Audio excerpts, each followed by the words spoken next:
കൊല്ലവർഷം 1982. Kozhikode medical college forensic medicine ഡിപ്പാർട്ട്മെന്റിൽ ഒരു യുവ ഡോക്ടറുടെ പാദസ്പർശമേറ്റപ്പോൾ അഴിഞ്ഞു വീണത് ഒരു കാലഘട്ടത്തിന്റെ മാറ്റപ്പെടേണ്ട കെട്ടുകഥകളുടെ ചുരുളുകളായിരുന്നു.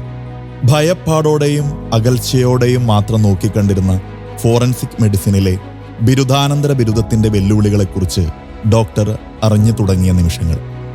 പോലീസ് ഡിപ്പാർട്ട്മെന്റിലായാലും ജുഡീഷ്യറിയിലായാലും വിരലിലെണ്ണാവുന്ന സ്ത്രീ പ്രാതിനിധ്യം മാത്രമുള്ള ആ കാലത്ത് ഉത്തരവാദിത്വങ്ങൾ ചുമലിലേറ്റിയ ധീരവനിത. പറഞ്ഞു വരുന്നത് ഫോറൻസിക് പത്തോളജി എന്ന സ്പെഷ്യാലിറ്റിയെ നെഞ്ചോട് ചേർത്ത അതുല്യ പ്രതിഭ ഡോക്ടർ ഷെർലി വാസുവിനെക്കുറിച്ചാണ്.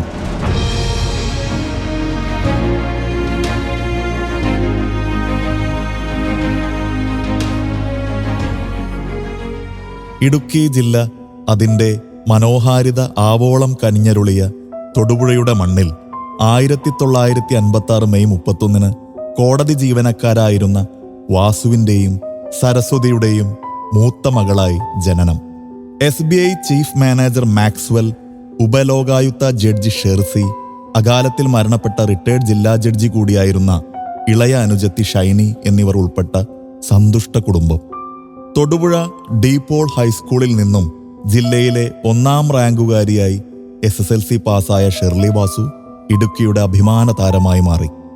ന്യൂമാൻസ് കോളേജിൽ പ്രീ ഡിഗ്രിയും കോട്ടയം ഗവൺമെന്റ് മെഡിക്കൽ കോളേജിൽ 1979 MBBSും പൂർത്തിയാക്കിയ doctor Sherly Vasu 1982 Kozhikode government medical college forensic ഡിപ്പാർട്ട്മെന്റിൽ ജോലിയിൽ പ്രവേശിച്ചു.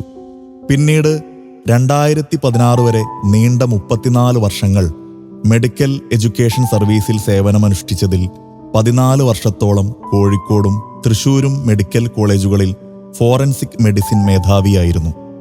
അവസാന 2 വർഷം തൃശൂർ മെഡിക്കൽ കോളേജിൽ പ്രിൻസിപ്പൽ പദവിയിലിരുന്ന ശേഷം 2016 സർവീസിൽ നിന്നും പടിയിറങ്ങി.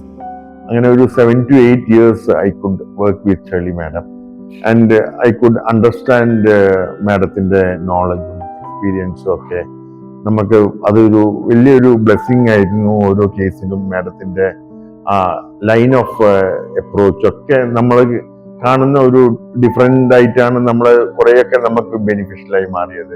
പിന്നീടുള്ള വർഷങ്ങളിൽ മുക്കം KMCT സ്വകാര്യ മെഡിക്കൽ കോളേജിൽ ഫോറൻസിക് മേധാവിയായി തുടരുകയായിരുന്നു. മാഡം ഡിപ്പാർട്ട്മെന്റിലൊരു എല്ലാവരോടും ഒരു മദർലി ആറ്റിറ്റ്യൂഡാണ് മാഡത്തിനുള്ളത്. ഇടയ്ക്കിടയ്ക്ക് ഞങ്ങളെ പുറത്തോട്ടേക്ക് കൊണ്ടുപോകും, ചായ കുടിക്കാൻ അല്ലെങ്കിൽ ഫുഡ് കഴിക്കാൻ. ഇടയ്ക്കിടയ്ക്ക് നമുക്കൊരു ഗിഫ്റ്റ് വാങ്ങിച്ചു തരും. പിന്നെ എന്തെങ്കിലും ഒന്ന് കണ്ടാൽ, ഞാനൊരു മദർ ഓഫ് 4 കിഡ്സ് ആണ്, അപ്പൊ ഇടയ്ക്കിടയ്ക്ക് എന്തെങ്കിലും കണ്ടാൽ നിസ്രീനെ ഇത് വാങ്ങിച്ചോ, മക്കൾക്ക് കൊടുക്കുക എന്നൊക്കെ പറഞ്ഞ് മാഡം ഇങ്ങനെ വാങ്ങിച്ചു തരും. 1984 PG അവസാന വർഷ വിദ്യാർത്ഥിനിയായിരുന്ന സമയത്തായിരുന്നു ഡോക്ടർ ബാലകൃഷ്ണനുമായി വിവാഹം നടന്നത്. കുടുംബജീവിതത്തെയും ഔദ്യോഗിക ജീവിതത്തെയും ഒരുപോലെ കണ്ടിരുന്ന ഡോക്ടർ ഷെർലി വാസുവും ഡോക്ടർ ബാലകൃഷ്ണനും അവരുടെ സ്വപ്നങ്ങൾ നെയ്ത നിവൃത്തി എന്ന് നാമകരണം ചെയ്യപ്പെട്ട മായനാട്ടെ സ്വവസതിയിലായിരുന്നു താമസം. മകൾ നന്ദന ബിടെക് കഴിഞ്ഞ് Saint Xavier Arts and Science കോളേജിൽ അസിസ്റ്റന്റ് പ്രൊഫസറായും മകൻ നിതിൻ ബിടെക് കഴിഞ്ഞ് ഒരു സ്വകാര്യ സ്ഥാപനത്തിലും ജോലി ചെയ്യുന്നു. മാഡത്തിന്റെ അസെറ്റ് എന്ന് പറഞ്ഞാലും മാഡത്തിന്റെ നോളജും മാഡത്തിന്റെ എക്സ്പീരിയൻസും പൂ പറിക്കുന്ന ലാഘവത്തോടെയുള്ളതായിരുന്നു മാഡത്തിന്റെ സമ്പൂർണ്ണ പ്രേത പരിശോധന. ആ പെർഫെക്റ്റ് ഓട്ടോപ്സി കാണാൻ പുതുതലമുറയിലെ കുറച്ചുപേർക്കേ ഭാഗ്യം ലഭിച്ചിട്ടുള്ളൂ. തന്റെ മുന്നിൽ കിടക്കുന്ന ഓരോ ഇരയുടെയും കൂടെ നിന്ന് തെളിവുകൾ പരമാവധി ശേഖരിച്ച് വിദഗ്ധോപദേശങ്ങളിലൂടെ സത്യത്തിന്റെയും നീതിയുടെയും വാതായനങ്ങൾ തുറക്കാനാണ് മാഡം എന്നും ശ്രമിച്ചിട്ടുള്ളത്. മാഡം കേസ് അനാലിസിസ് ചെയ്യും. അക്യൂസ്ഡിൻ്റെയും വിക്ടിമിൻ്റെയും ഒക്കെ സാമൂഹിക പശ്ചാത്തലം, അവരുടെ വ്യക്തിപരമായ കാര്യങ്ങളുമൊക്കെ വളരെ വിശദമായി പഠിച്ച് അതും കേസിൻ്റെ മറ്റു കാര്യങ്ങളുമെല്ലാം കൺസിഡർ ചെയ്തുകൊണ്ടാണ് ഒരു അഭിപ്രായം പറയാറുള്ളത്. ഫോറൻസിക് മെഡിസിൻ വിഷയത്തിലുള്ള അഗാധമായ പാണ്ഡിത്യവും അതിനുമേലുള്ള തൻ്റെ ആസക്തിയും അത് മറ്റുള്ളവർക്ക് പകർന്നു കൊടുക്കാനുള്ള കഴിവും ഒത്തുചേർന്നപ്പോൾ അത് പല കീഴുദ്യോഗസ്ഥർക്കും പ്രത്യേകിച്ചും PG വിദ്യാർത്ഥികൾക്ക് അവരുടെ കരിയർ രൂപപ്പെടുത്തിയെടുക്കാൻ വളരെയധികം സഹായിച്ചിരുന്നു. Shirley Vasu madam, my teacher, my guide and my mentor, was a legend, a trailblazer, and who cut her path in this field of forensic medicine, a lone path she cut by herself. ജനുവരിയിലെ ഒരു തണുത്ത പ്രഭാതം ചലച്ചിത്ര ആസ്വാദകരെ ഞെട്ടിച്ചുകൊണ്ടുള്ള സംവിധായകൻ പത്മരാജന്റെ ബാങ്കൻഗട്ട് സുഷുപ്തി മരണം, John എബ്രഹാമിന്റെ പൊടുന്നനെയുള്ള വിയോഗം, ദൃക്സാക്ഷികൾ ഇല്ലാതിരുന്ന പ്രമാദമായ നാൽപ്പാടി വാസു വധക്കേസിൽ മരണസാഹചര്യങ്ങളുടെ കൃത്യമായ അവലോകനം. 2003 മുത്തങ്ങ സമരക്കാർക്കെതിരെ നടത്തിയ പോലീസ് വെടിവെപ്പിൽ മരണം വരിച്ച ജോഗി എന്ന ആദിവാസി യുവാവ്, 52 പേരുടെ ജീവൻ പൊലിഞ്ഞ കേരളം കണ്ട ഏറ്റവും വലിയ ട്രെയിൻ ദുരന്തമായ കടലുണ്ടി അപകടം, കേരള സാമൂഹിക രാഷ്ട്രീയ ചരിത്രത്തിൽ ഒരിക്കലും മറക്കാനാകാത്ത ദുരന്തങ്ങൾ സമ്മാനിച്ച 2003 കോഴിക്കോട് മാറാട് കലാപക്കൊലകൾ, നിരവധി ആളുകൾക്ക് ജീവൻ നഷ്ടമായ പൂക്കിപ്പറമ്പ് ബസ് തീപിടുത്തം എന്നിവ ഡോക്ടർ ഷേർലി വാസുവിന്റെ മുന്നിലൂടെ കടന്നുപോയ അനുഭവ സാക്ഷ്യങ്ങളിൽ ചിലതു മാത്രമാണ്. കോഴിക്കോട് മെഡിക്കൽ കോളേജിൽ ഫോറൻസിക് വിഭാഗത്തിൽ 1987 മുതൽ 13 വർഷം തുടർച്ചയായി ഡ്യൂട്ടി ചെയ്തുകൊണ്ടിരിക്കുന്ന സമയത്ത് എനിക്ക് വളരെ വേണ്ടപ്പെട്ട വ്യക്തിയായിരുന്നു അന്നത്തെ ഹെഡ് ഡിപ്പാർട്ട്മെന്റായ ഡോക്ടർ ഷെർലി വാസു മാഡം. എന്ത് കാര്യങ്ങളും സത്യസന്ധതയോടെ ചെയ്തു തരാൻ താല്പര്യം കണ്ടുന്ന ഏക വ്യക്തി എന്നാണ് ഞാൻ മനസ്സിലാക്കിയെടുത്തോളം പോലീസ് ഡിപ്പാർട്ട്മെന്റ് സെന്ററിൽ ഞാൻ മനസ്സിലാക്കിയത്. DC ബുക്സ് പ്രസിദ്ധീകരിച്ച പോസ്റ്റ്മോർട്ടം ടേബിൾ എന്ന മാഡത്തിന്റെ രചന മരണങ്ങളുടെ വഴിത്താരകളിലൂടെയുള്ള സത്യാന്വേഷണത്തിന്റെ ഒരു രേഖ. നിരൂപകർ വരെ ശാസ്ത്രീയതയുടെ ആത്മാവെന്ന് അംഗീകരിച്ച കൃതിയാണ്. മജിസ്ട്രേറ്റ് കോടതി മുതൽ ഹൈക്കോടതി വരെ മാഡത്തിന്റെ ശബ്ദം പല വിധിപ്രസ്താവ്യങ്ങളിലും നിർണായകമായിരുന്നു. I want to answer under protest എന്ന പ്രസ്താവന ഒറ്റക്കെട്ടായി ഒരു കോടതി ഹാളിന്റെ നിശബ്ദത തകർക്കുകയുണ്ടായി. ഈ കാര്യങ്ങൾ കോടതിയിൽ പ്രസന്റ് ചെയ്യുന്നത് പോലും വളരെ വ്യക്തതയോടുകൂടിയ ഒതന്റിക്കേറ്റീവ് അഭിപ്രായങ്ങളാണ് മാഡം പറയാറുള്ളത്.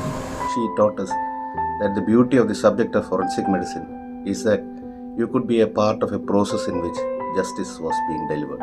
69 വർഷങ്ങൾക്കിടയിലെ ഊർജ്ജസ്വലമായ നിമിഷങ്ങൾ മാഡത്തിന് സമ്മാനിച്ചത് എന്നും ഓർമ്മയിൽ ചാലിക്കാവുന്ന അർഹമായ അവാർഡുകളായിരുന്നു. സ്ത്രീകൾക്കും കുട്ടികൾക്കും എതിരെയുള്ള ക്രൂരതകൾ എന്ന വിഷയത്തിൽ ഇംഗ്ലണ്ടിൽ വെച്ച് ട്രെയിനിങ് ലഭിച്ച ഡോക്ടർ ഷേർലി വാസുവിനെ 1995 WHO ഫെല്ലോഷിപ്പ് നൽകി ആദരിക്കുകയുണ്ടായി. ബഹുമാനപ്പെട്ട കേരള മുഖ്യമന്ത്രിയിൽ നിന്നും 2016 ദേവി അവാർഡും വനിതാരത്നം അവാർഡും ലഭിച്ചതോടൊപ്പം 2018 കേരള നിയമസഭയുടെ ഡയമണ്ട് ജൂബിലി ദിനത്തിലും ഡോക്ടർ ഷേർലി വാസു പ്രത്യേക ആദരവിന് അർഹയായി. മാഡത്തിന് നഷ്ടം നമുക്കൊരു തീരെ നഷ്ടമായിട്ട് തന്നെ പറയാൻ പറ്റുള്ളൂ. ഫോറൻസിക് സബ്ജക്റ്റിന് തന്നെ ഒരു നഷ്ടമായിട്ട് പറയാൻ. പൊന്നോണ നാളുകളെ വരവേറ്റ നമ്മിലേക്ക് സമാഗതമായ ഉത്രാടപ്പകലിൽ വീശിയ കാറ്റ് മുമ്പെങ്ങുമില്ലാത്ത രൗദ്രഭാവം പൂണ്ടെത്തിയത് കോഴിക്കോട് മെഡിക്കൽ കോളേജ് ലക്ഷ്യം വെച്ചായിരുന്നു. കഴിഞ്ഞ സെപ്റ്റംബർ 4 തൊട്ടടുത്തുള്ള മായനാട് നിന്നും പ്രതീക്ഷയുടെ സൈറൺ മുഴക്കി ശരവേഗത്തിൽ കാഷ്വാലിറ്റിയുടെ നെഞ്ചകത്ത് വന്നു നിന്ന ആംബുലൻസിലെ കാഴ്ച ശിഷ്യഗണങ്ങളുടെ നേത്രപടലങ്ങളിൽ ഇരുട്ടുവീഴ്ത്തി. മരണതാളം പഠിപ്പിച്ച പ്രിയ ഗുരുനാഥയുടെ ജീവതാളം എത്ര ശ്രമിച്ചിട്ടും തിരികെ കൊണ്ടുവരാനാകാതെ അത്യാഹിത വിഭാഗത്തിൽ ഒരുപാട് കൈകളും കണ്ണുകളും ശൂന്യരായി നോക്കി നിന്നപ്പോൾ സത്യസന്ധമായ ഒരു ജീവിതത്തിന്റെയും സേവനത്തിന്റെയും അവസാന പേജുകൾ എഴുതപ്പെടുകയായിരുന്നു. തിരുവോണ നാളിൽ ദേഹം മാവൂർ റോഡിലുള്ള സ്മൃതിപഥത്തിൽ അഗ്നിയാൽ ദഹിപ്പിക്കപ്പെട്ടെങ്കിലും ദേഹിയെന്നും ഇവിടെ തന്നെ നിലകൊള്ളും. ഒരു ഫോറൻസിക് സർജൻ എന്നതിലുപരി മാഡം ഞങ്ങളെ പഠിപ്പിച്ചിരുന്നത് സത്യത്തിന്റെ, നീതിയുടെ, നൈതികതയുടെ, സാമൂഹ്യ സേവനത്തിന്റെ കാവൽക്കാരാകാനാണ്. അത് ഏറ്റുപിടിക്കുന്ന ഒരു ഫോറൻസിക് മെഡിസിൻ യുവതലമുറ ഇവിടം വളർന്നു വരിക തന്നെ ചെയ്യും.